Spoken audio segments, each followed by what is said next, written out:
Hey guys, I know it's kind of late. It's 10:17. Long day. We all have long days. But what I was thinking about was words. We have to be impeccable with our words. And there's a fantastic book, The Four Agreements. Many of you probably have read it. And it's a good reminder because when we're created pure. We have no opinions. We're just these beautiful beings created by God, right? Right. So as we get older, we learn to speak. We make agreements. And we make the agreements based on our teachers, our coaches, our siblings, our grandparents.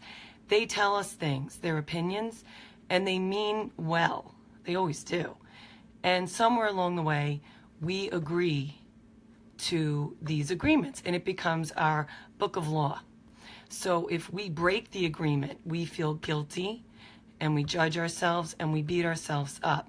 So basically, we're rejecting ourselves. No good. What we need to be is impeccable with our word, and impeccability means without sin. And it's so huge that we treat ourselves impeccably because we need to have tremendous self-love for our families, for our children, and the only way to do it is to watch our words.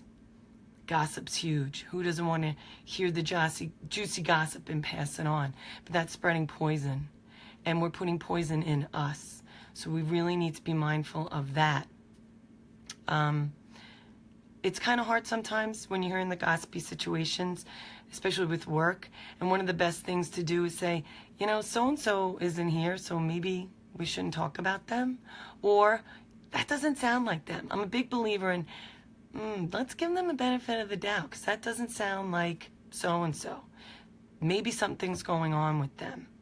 And I really don't like when people are into sharing gossip to get an intimate connection with someone else, because it doesn't work.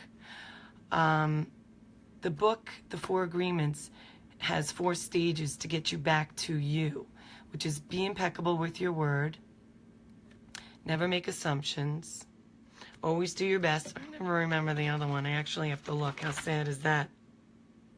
And don't take anything personally. Huge. Whatever you're projecting out into the world, you're getting back. We know this. We said this already last week. But I find my best me is when I'm being really, really nice to myself, saying loving things to myself, and saying loving things about people around me. I want my children to grow up knowing that they're perfect the way they are, meaning God created you perfect. Perfect. You are a loving being, and we are meant to love ourselves. Our love level of integrity is based on our self-respect. When we choose the right path, not to do something unhealthy or jump in on family gossip, we're building up our self-worth because we're putting money into our emotional bank by being faithful to our true self, which is to be loving and connected to everyone around us. Tonight, I realized I didn't hug my kids 12 times today. Research says you need 4 hugs to survive, 8 to have well-being, and 12 to thrive. So I checked in with my little guys tonight, and James said, I only got 2 hugs today. So we had friction before, and he really didn't want me to hug him.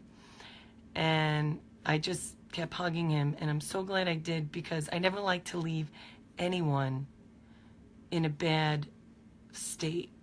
My kids, my sisters, my husband. I like when we're able to leave each other feeling nurtured, supported, and truly cared for. And that's what hugs do. So I made sure I stayed and did the 12 hugs. Because when it's this late at night, 10:22, I'm tired. I'm done. And they're my most important assignments given to me by God. I just want them to know that they are absolutely loved, and no matter what mistakes they make, you are forgiven. And it's interesting, we're the only people who will relive mistakes over and over again. Spouses will beat each other up for the same mistake over and over again. Whereas there's no reason for that. You said sorry. But then the judge starts going in your brain, and then you feel like a victim, and then you feel guilty, and then you feel all those crappy feelings. You say sorry, you move on, you forgive. And I get forgiveness is not always a one-time quick act. There's layers of forgiveness. It's not always, I forgive you. You could still be upset about it. But I think if you meditate on it and you ask for guidance, you will start to dip into the layers of forgiveness, and you will liberate yourself. Because that's all it really is. You reacting to a situation, and calm is power. If you could just take a beat and just see how this other person is struggling, you'll just see the beautiful human being in front of you, and you'll understand, and it'll just dissipate all that ugliness. And I hate when I get so angry and I get cold, because that's no way to solve it. It just prolongs the pain for both people involved. So I guess I want you to think about being impeccable with your word, because I need the reminder. I need it. Take a pause before I say yes. Take a pause before I say no. Honor myself first. Take time for me first. It makes me a better me. Because when you come from a place of love, you have more energy. You just do. When you come from a place of sadness, anger, disappointment, you're depleted. So I pray that you wonderful people start to meditate. It's just so imperative to your true essence.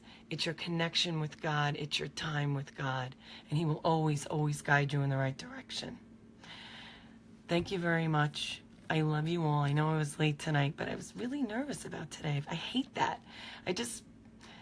I'm compelled to share with you these awesome books because I want you to read them so you're empowered.